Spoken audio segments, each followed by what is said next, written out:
Queridos estudiantes y futuros líderes en salud comunitaria, es un placer para mí darles la bienvenida a esta clase introductoria del externado de salud comunitaria y manifestarles que junto con sus tutores, promotoras y profesores, exploraremos juntos cómo podemos marcar la diferencia en nuestras comunidades asignadas a través del compromiso, la participación y la acción. Preparémonos, pues, para sumergirnos en un viaje de aprendizaje, colaboración y servicio con un propósito mayor. Bienvenidos, que comience esta emocionante travesía hacia un futuro más saludable y solidario para todos. Muy bien, empezamos entonces el curso Externado de Salud Comunitaria. Mi nombre es Douglas Horna, soy médico especialista en medicina familiar y comunitaria y vamos a tocar un tema sumamente importante. ¿Qué cosa es atención primaria de salud? Lo que da, digamos, la base teórica del curso. Pero antes de eso, vamos a definir vamos a definir los logros que debemos alcanzar en esta sesión, el logro que vamos a alcanzar en esta sesión. Al finalizar la sesión, el estudiante debe comprender los principios y valores de la atención primaria de salud. Bien, para poder tener este logro, vamos a revisar 3 puntos. En primer lugar, la introducción a la atención primaria de salud, la definición de lo que es atención primaria de salud, y vamos también a tocar algunos principios y valores de lo que es la atención primaria de salud. Previamente, vamos a definir lo que es salud comunitaria y tenemos un concepto ahí que ha sido dado por los esposos Jaime y Rosa Goffin, ¿no?, en un libro que publicaron, Salud Comunitaria Global, el año 2012. Y si podemos leer esta definición, vamos a darnos cuenta de que tenemos acá una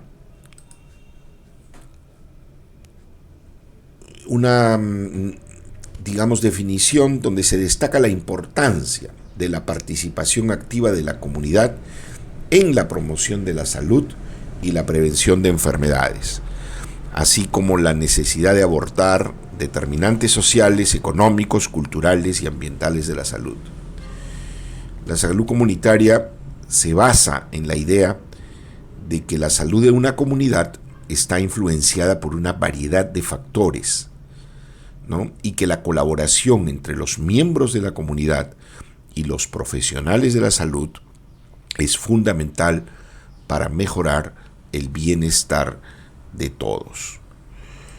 Entonces, esto vendría a ser lo que es salud comunitaria, un concepto donde se integra, ¿no?, determinantes sociales, participación comunitaria y evidentemente tomando también a el factor humano del área de salud. Un poquito de historia para recordar, y vamos introduciendo al tema de atención primaria de salud, de lo que ha sido la historia de la humanidad, ¿no? La historia de la humanidad, sabemos que a lo largo de sus miles de años de existencia, más de 4.000 años, la mayor parte del tiempo, de las sociedades me refiero, la mayor parte del tiempo la población ha sido rural. Y no es que no hayan habido ciudades, pero las ciudades tal como las conocemos actualmente empiezan a surgir o a formarse grandes ciudades modernas a partir de un fenómeno social denominado la Revolución Industrial. Esta Revolución Industrial trajo como consecuencia migración de gran parte de gente que vivía en el área rural hacia las ciudades. Evidentemente, cuando estas personas han migrado hacia las ciudades, han experimentado algunos cambios en su vida, porque evidentemente no tenían las facilidades para vivir cómodamente en una ciudad, y por lo tanto, ¿qué es lo que hacían? empezó el tema del hacinamiento. Las condiciones laborales no eran buenas, los sistemas de salud eran casi inexistentes o privilegiados, y por lo tanto empezaron a crearse, digamos, lugares en donde había gran cantidad de personas hacinadas y donde era un caldo de cultivo fácil para que se difumine lo que son enfermedades, ¿no? Como por ejemplo el cólera, el tifus y sobre todo la tuberculosis. Se dice que en Inglaterra, en Londres, después del siglo XVIII-XIX, que empezó esta revolución industrial, el maquinismo, que si bien es cierto trajo gran progreso a las ciudades, pero también a costa de la salud, ¿no?, de muchas personas. Posterior a ello, pues, movimientos sociales hicieron que se implementen jornadas laborales, ¿no?, 8 horas de trabajo y qué sé yo, tal como conocemos ahora, pero al principio nada de eso existía. Pero también es cierto, ¿no?, que si bien es cierto, hubo un crecimiento grande de estas enfermedades, unas décadas después, ¿no?, y específicamente si cambiamos de siglo, entre el siglo XVIII y el siglo XIX, cuando todavía aún no se habían descubierto el tratamiento efectivo con antibióticos para ninguna enfermedad, menos para la tuberculosis. Recordemos que la streptomicina, que fue el primer fármaco, ¿no?, utilizado para tuberculosis, se descubrió el año 1943. Por lo tanto, entre los siglos XVIII y XIX no había ningún tratamiento. Pero, ¿no?, cambiaron las condiciones en las cuales la gente vivía, convivía, las condiciones ambientales, las condiciones de las casas, las viviendas, agua, etc. Y eso hizo de que evidentemente cuando se cambiaron esas condiciones, las enfermedades infecciosas, sobre todo la tuberculosis, empezaron a tener un descenso, ¿no?, empezaron a descender. La prevalencia empezó a bajar ostensiblemente, sin que haya tratamiento, evidentemente. Todavía era alta, pero evidentemente ya al cambiar las condiciones empezó a cambiar el tema de la prevalencia o la cantidad de enfermos que habían en esas sociedades, en esos siglos. Como habíamos visto, ¿no?, esta industrialización trajo pues una serie de enfermedades que pudieron ser cambiados con el tiempo. Luego avanzamos hasta el siglo XX, ¿no?, en el siglo XX donde ha habido la mayor cantidad de desarrollo en cuanto a la salud pública, y con la aparición de medicamentos específicos como la penicilina y otros antibióticos más para combatir infecciones, ¿no?, que anteriormente diezmaban a poblaciones enteras. Las vacunas también empiezan a consolidarse, y los métodos, ¿no?, quirúrgicos, terapéuticos, los equipos biomédicos, las técnicas operatorias, qué sé yo, ¿no?, empezó a haber un gran desarrollo tecnológico y técnico en el ámbito de la salud en general.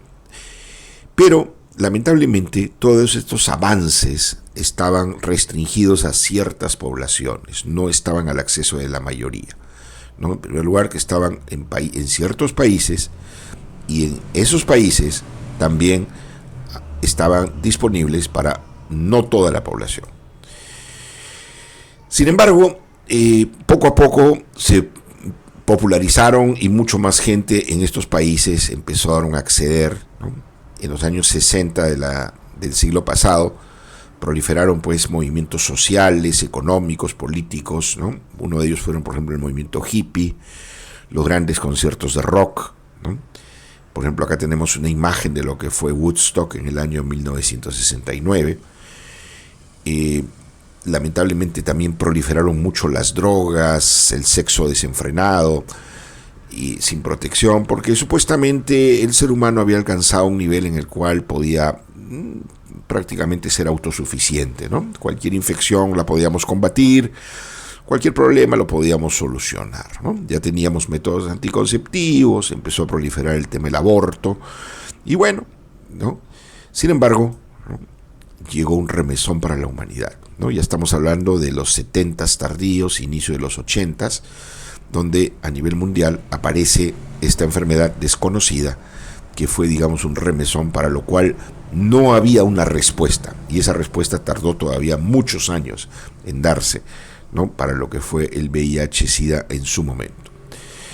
Bien, entonces este gran desarrollo a nivel tecnológico, técnico, en salud pública, en salud individual, etcétera, no estaba al alcance de las mayorías. Sin embargo, se empezaron a observar algunos fenómenos, ¿no? En algunas sociedades en donde la gente vivía, digamos, en un estado de bienestar aceptable, donde algunas comunidades tenían, digamos, un nivel de vida diferente a otras, ¿no? Y se empezaron a analizar el porqué. Estas experiencias que las vamos a revisar en clase, algunas de ellas venían de diferentes lugares del mundo, ¿no? Entre ellas, pues, China, India, algunos lugares de Israel, Sudáfrica, ¿no? También en el Perú, ¿no? Desde Puno, cada una de esas vamos a revisarlas. Y empezaron a llamar la atención por cuanto requería eso otros componentes que no se habían tomado en cuenta cuando el enfoque netamente era, digamos, individual, ¿no? Causal. El enfoque médico que se había impuesto en el siglo XX era un enfoque biomédico, ¿no? Es decir, si había una enfermedad, si había algo malo, ¿no? Alguna patología, era porque algo lo estaba produciendo y había que eliminar ese algo. Pero el concepto que se había desarrollado en otros lugares no era que algo lo estaba desarrollando, sino que se hablaba de un conjunto de factores que no solamente tenían que ver con aspectos biológicos, sino con otros aspectos. Y eso fue lo que se analizó en una gran conferencia realizada en el año 1978 en la ciudad de Alma-Ata, que pertenecía en ese momento a la República Socialista Soviética. En esta conferencia de Alma-Ata se reunieron 190 países, fue comandada por el presidente o el director general de la OMS, pero el subdirector era un compatriota nuestro, el doctor David Tejada Rivero, que fue quizás uno de los grandes impulsores y organizadores de este magno evento. Sin embargo, este evento, que fue en septiembre, duró algunos días de septiembre, terminó con la firma de un acta, la firma de un compromiso, ¿no? Que se llamó la Declaración de Alma-Ata. Y en esta Declaración de Alma-Ata se planteaba la definición de lo que era la atención primaria de salud como un enfoque de salud que debía orientarse a garantizar la salud y el bienestar de la población. Se establecieron principios, se establecieron valores, se discutieron cómo hacerlo, se escucharon, propuestas de diferentes actores, ¿no?, del mundo. Y acabada la conferencia, cada país regresó a su lugar de origen y inmediatamente después de eso, como tenían compromisos firmados, entre ellos el Perú, ¿no?, en cada país se implementó la atención primaria de salud tal como la gente pensaba que era, ¿no? Algunos dijeron, vamos a implementar atención primaria de salud, y empezaron a decir, la atención primaria de salud la vamos a restringir a lo que es el primer nivel de atención. O sea, los puestos y centros de salud son los que van a hacer atención primaria de salud. En otros países dijeron, atención primaria de salud va a ser la medicina de los más pobres. En otro lugar dijeron, vamos a hacer algunos programas, ¿no? Programa contra la tuberculosis, programa de vacunaciones, inmunizaciones, de nutrición, qué sé yo. Y a eso le vamos a llamar atención primaria de salud.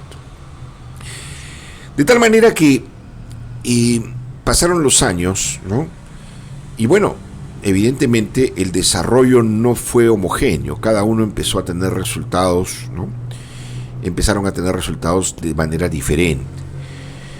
Y al haberse planteado una definición como se hizo en 1978, ¿no?, que la tenemos ahorita en pantalla, donde se plantea que la atención primaria de salud es la asistencia sanitaria esencial, ¿no? Algunas personas han dicho de que el error quizás, ¿no?, ha sido en definir o en traducir lo que fue la expresión inicial, Primary Care Health, ¿no?, como asistencia sanitaria esencial, cuando en realidad, ¿no?, de lo que se trata no es de una asistencia sanitaria, porque si hablamos de asistencia sanitaria estamos denotando ¿qué cosa? Que alguien debe proveer de esa asistencia sanitaria, y ese evidentemente era el sistema de salud. Pero a lo que se refiere primary care, ¿no?, en realidad no es asistencia sanitaria, sino que se refiere al cuidado primario, cuidado primordial de la salud. Entonces, la atención primaria de salud, por lo tanto, ha sido mal interpretada, y por eso ha generado mucha confusión en muchas personas que creen que la atención primaria es algo básico, elemental, que debe darse por médicos generales o por enfermeras o por técnicos solamente en el primer nivel de atención. La atención primaria de salud es un enfoque, ¿no?, que involucra estrategias para el cuidado integral de la salud y el bienestar de las personas, pero donde todos participamos, donde todos estamos comprometidos e involucrados. Este es el doctor David Tejada Rivero, que fue reconocido, ¿no?, y que fue quizás uno de los grandes organizadores, después fue ministro de Salud en el Perú, e impulsó decididamente todo lo que fue la atención primaria de salud en el mundo. Bien, entonces estábamos diciendo que Alma Ata fue el año 78, 25 años después se revisa todo eso, ¿no?, en un documento que lo vamos a revisar, que se llama La renovación de la atención primaria, ¿no?, 25 años después. 25 años fue el año 2003, ¿no?, pero este documento salió el 2007, porque hubieron muchos trabajos posteriores a ello, y donde se analizaron el por qué, ¿no?, por qué había habido un desarrollo, digamos, tan dispar, porque había habido algunas confusiones, ¿no?, y eso está plasmado en un documento. Y últimamente, 40 años después de Alma Ata, ¿no?, ha habido también, ¿no?, otra reunión en otra ciudad de Kazajistán, que se llama Astana, donde también ha habido otra declaración que también la vamos a revisar en detalle en la teoría. Entonces tenemos, ¿no?, que para que se implemente la atención primaria el año 78, como les he mencionado, y se plantee como meta salud para todos para el año 2000, hubieron problemas, ¿no?